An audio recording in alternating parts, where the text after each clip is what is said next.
يا عبادي الذين آمنوا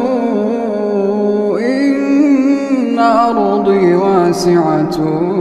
فإياي فاعبدون كل نفس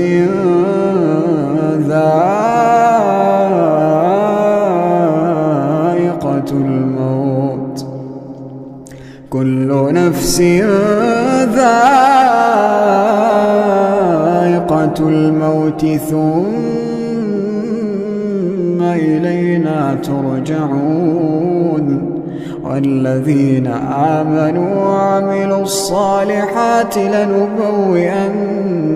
من الجنة غرفا تجري من تحتها الأنهار خالدين فيها نعم أجر العاملين.